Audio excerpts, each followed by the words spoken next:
Assalamualaikum warahmatullahi wabarakatuh. Waalaikumsalam warahmatullahi wabarakatuh. Inna hamdanillah nahmaduhu wa nasta'inuhu wa nastaghfiruh wa na'udzubillahi min syururi anfusina wa min sayyiati a'malina may yahdihillahu fala mudhillalah wa may yudhlil fala hadiyalah. Amma ba'du. Yang terhormat para sesepuh Ibnu IPPNU Kabupaten Pacitan, yang terhormat para sesepuh Ibnu IPPNU Provinsi Jawa Timur, serta yang terhormat Ketua PKPT Ibnu dan Ketua PKPT IPPNU Kabupaten Pacitan, serta yang saya hormati semua teman-teman dan rekan-rekan kita semua, yang semoga kita semua selalu mendapatkan ridho dan selalu mendapatkan bimbingan serta selalu mendapatkan kebahagiaan di dunia dan akhirat nanti. Alhamdulillahirrahmanirrahim.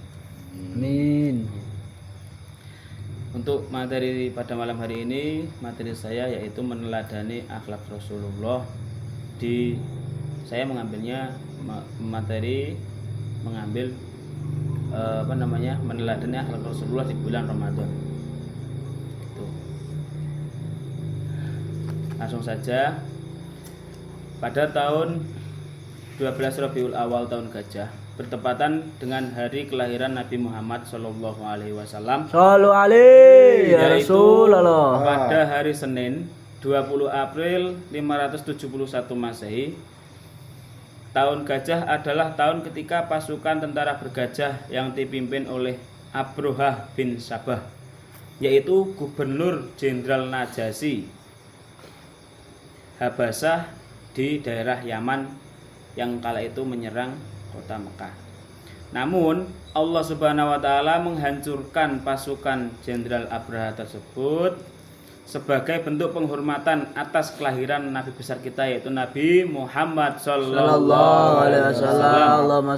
Sejak dalam kandungan beliau sudah ditinggalkan ayahnya. Belum genap usia 6 tahun sudah ditinggalkan pula oleh ibunya. Jadi baginda kita itu dari kecil sudah menjadi yatim piatu. Tidak seperti kita semua, maka alangkah bahagianya kita sampai saat ini kita semua masih dikelilingi dan masih dibersamai, masih dibimbing oleh kedua orang tua kita. Itu yang harus kita syukuri. Saya lanjutkan. Rasulullah Muhammad SAW merupakan nabi terakhir dan penutup dari seluruh nabi serta rasul yang diutus oleh Allah untuk umat manusia. Beliau adalah teladan sempurna. Nah, inilah yang akan saya bahas pada malam hari ini nanti. Beliau adalah teladan sempurna dalam segala aspek kehidupan dan segala perbuatan, ucapan serta perilakunya mengandung hikmah yang luar biasa. Kepribadian beliau yang mulia tidak hanya menjadi teladan bagi umat Islam, tetapi juga relevan bagi seluruh umat manusia sepanjang zaman sebagai uswatun hasanah atau contoh yang baik. Nah, jadi Kanjeng Nabi itu enggak hanya menjadi contoh untuk umat Islam saja, tapi juga relevan untuk menjadi contoh atau uswah bagi seluruh umat yang ada di muka bumi di dunia ini. Itu. Jadi kalau kita itu hanya menganggap bahwa Kanjeng Nabi itu menjadi uswah bagi kita sama umat Islam, itu kalau saya sendiri kurang pas. Karena apa? Kanjeng Nabi Muhammad itu juga menjadi uswah ataupun contoh untuk seluruh umat manusia. Itu diangkat menjadi rasul pada umur ke 40 tahun. Sebelum itu beliau belum diangkat menjadi rasul. Dan seperti rasul-rasul lainnya, beliau memiliki sifat-sifat wajib yang pasti dimiliki oleh setiap nabi dan rasul. Sifat-sifat ini merupakan karakteristik yang tak terpisahkan dari diri seorang rasul yang membedakannya dari manusia biasa. Nah, dan rasul itu juga mempunyai sifat-sifat pribadi seperti rasul-rasul dahulu, yang mana itu menjadikan menjadikan ciri-ciri khas tersendiri untuk seorang rasul, untuk membedakan daripada rasul dengan manusia yang lainnya. Terus sifat-sifat wajib bagi para rasul itu adalah satu, sidik yang artinya benar. Dua, amanah yang artinya dapat dipercaya. Terus nomor tiga, tabligh, memiliki makna yakni menyampaikan wahyu. Nah, ini tugas seorang rasul. Kalau zaman sekarang ini yang mengaku sebagai rasul, dia mendapatkan wahyu dari siapa? Enggak ada. Nabi Muhammad itu nabi terakhir, nabi dan rasul terakhir. Itu. Terus nomor 4, fatonah yang artinya yaitu cerdas, pandai dan bijaksana. Selain sifat wajib tersebut, Rasulullah Muhammad SAW memiliki akhlak mulia yang bisa kita jadikan pedoman dan suri tauladan agar kita senantiasa berakhlak baik sesuai dengan ajarannya, yaitu ajaran Allah. Hal ini didasarkan dalam hadis yang berbunyi, sesungguhnya aku diutus hanya untuk menyempurnakan kesolehan Allah, atau innama bu'istu liutammima makarimal akhlak. Hadis riwayat Bukhari dan Abu Hurairah radhiyallahu an. Dalam kitab Syifah Asy-Syafwah menjelaskan contoh keteladanan akhlak Rasulullah SAW dalam 5 aspek kehidupan. Pertama, Rasul tidak pernah sombong. Nah, ini yang harus kita tiru pada zaman sekarang. Rasul itu tidak pernah sombong. Beliau itu kun fayakun saja jadi. Minta kepada Allah apapun yang diminta selalu diijabah. Padahal menurut sejarah, Nabi itu pada masa hidupnya jarang mendapatkan sebuah kenikmatan, apalagi pas zaman mengajarkan atau syiar agama Islam. Beliau selalu mendapat cemoohan dari bangsa-bangsa Arab. Wah, itu kalau beliau sombong, wah, beliau berdoa membalikkan gunung Mekah rata itu dengan gunung-gunung yang ada di sana. Gitu. Kedua, Rasul tidak pernah berlaku kasar, tidak pernah berteriak ataupun melakukan hal buruk. Beliau adalah orang yang lemah lembut hatinya. Nah, ini yang juga harus kita contoh pada zaman sekarang. Terkhusus kaum wanita, jangan lupa kodratnya seorang wanita itu apa, jangan pernah kita tinggalkan. Nanti kalau kurang jelas bisa dibuka pada kitab Akhlakun lil Banat atau Akhlakun Nisa, juga ada itu kitabnya, ada di situ. Terus ketiga, Rasul mempunyai sifat toleransi. Ini yang harus kita terapkan pada zaman sekarang, zaman yang berhuru-hara. Kita harus punya toleransi besar terhadap siapapun, terhadap agama apapun, terhadap perbedaan manapun. Kita juga harus toleransi dengan agama yang lain dan sebagainya. Kenapa? Di Indonesia pun prinsipnya itu menjadi negara yang demokrasi, bukan negara kerajaan. Kalau negara kerajaan mungkin beda lagi sistemnya. Karena negara demokrasi, maka kita juga harus menerapkan sistem toleransi. Itu. Terus keempat, Rasul mempunyai sifat dermawan. Nah, ini kalau ini mungkin bagi kita orang-orang bawah juga sulit. Tapi kalau alangkah baiknya kita orang bawah yang mungkin rezekinya juga pas-pasan lah ya. Kita menjadi orang yang dermawan, suka memberi kepada orang-orang yang mungkin lebih membutuhkan, itu juga lebih baik untuk kita. Dan yang terakhir, Rasul mempunyai sifat cinta sesama. Nah, ini yang menjadikan zaman sekarang ini harus kita pakai, karena zaman yang panas, jadi kita harus saling mencintai satu sama lain atau mencintai tetangga-tetangga yang lain dan sebagainya gitu. Kemuliaan akhlak Rasulullah tersebut tergambar melalui kisah ketika beliau berhadapan dengan seorang pengemis buta. Dikisahkan saat Nabi Muhammad SAW tengah menyebarkan ajaran agama Islam, terdapat seorang pengemis buta yang selalu menghina dan membenci Rasulullah SAW.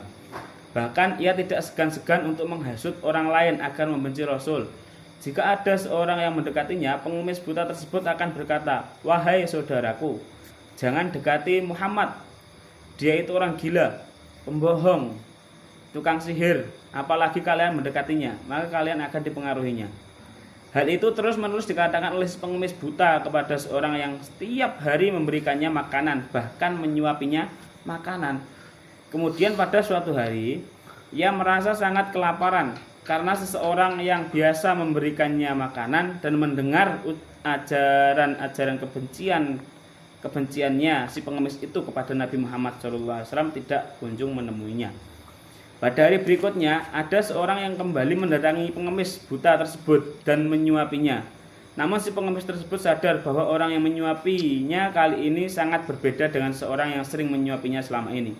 Lalu ia pun berkata, "Siapakah kamu?" Nah, kamu bukanlah orang yang bisa mendatangiku. Orang itu pun menjawab, aku memang bukan orang biasa yang datang kepadamu. Aku adalah salah satu seorang sahabatnya. Namaku Abu Bakar, orang mulia yang bisa memberimu makan. Orang mulia yang biasa memberimu makan itu telah meninggal dunia. Dia adalah Nabi Muhammad Shallallahu Alaihi Wasallam. Jawaban tersebut sontak membuat si pengemis buta tersebut kaget dan merasa sangat menyesal telah memperolok Nabi Muhammad. Seseorang yang jelas-jelas selalu ia caci maki, namun tetap memberikannya perhatian selama ini. Kemudian ia pun tersadar bahwa Nabi Muhammad SAW adalah sosok yang memiliki akhlak yang sangat mulia. Beliau adalah pribadi yang selalu bersabar dan ikhlas dalam menebar kebaikan bagi orang banyak. Allah Subhanahu wa taala telah berfirman dalam Al-Qur'an surat Az-Zumar ayat 10 yang berbunyi, A'udzubillahi minasyaitonirrajim. Bismillahirrahmanirrahim. Qul ya ibadalladzina amanu taqu rabbakum lilladzina ahsanu fi hadhihi dunya hasanatu wa ardullahi wasi'ah. Innama yuwaffas sabiruna ajrahum bighairi hisab. Yang artinya, katakanlah Muhammad, wahai hamba-hambaku yang beriman, bertakwalah kepada Tuhanmu. Bagi orang-orang yang berbuat baik di dunia ini akan memperoleh kebaikan, dan bumi Allah itu luas. Hanya orang-orang yang bersabarlah yang disempurnakan pahalanya tanpa batas. Berdasarkan kisah tersebut, semoga kita semua senantiasa bisa mencontoh dan mengambil hikmah dari akhlak mulia Rasulullah Muhammad SAW tersebut saat menebarkan kebaikan-kebaikan yang kita tebarkan di zaman sekarang ini. Meski kadang menerima perlakuan yang zalim ataupun kurang mengenakan, namun kita harus tetap ikhlas dan semua menjadi umat-umat beliau dan menjadi umat-umat beliau yang benar-benar mendapatkan syafaatnya beliau nanti di akhirat nanti. Ketika sudah tidak ada pertolongan lain selain syafaatnya Rasulullah Muhammad Shallallahu Alaihi Wasallam.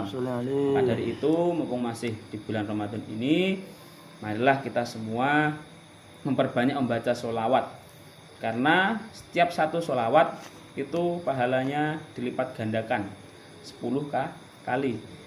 Kita membaca sholawat 1 kali, ganjarannya atau pahalanya itu sama dengan membaca sholawat 10 kali. Kita membaca sholawat 10 kali, maka pahalanya sama dengan kita membaca sholawat 100 kali, berlipat ganda 10 kali. Dan ada sebuah hadis yang mengatakan, jika ingin mendapatkan syafaatku, maka perbanyaklah membaca sholawat kepadaku. Tuh.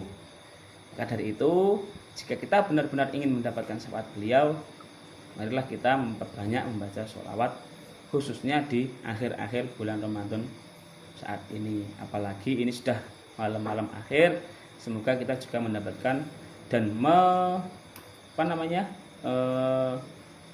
menjumpai malam yang sangat mulia, yaitu malam Lailatul Qadar.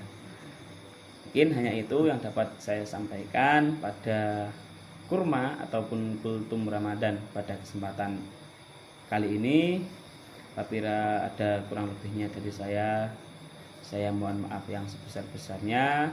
Apabila ada tutur kata yang salah, itu mutlak murni dari saya pribadi, dan apabila ada kelebihannya itu maka datang dari Allah Subhanahu wa taala.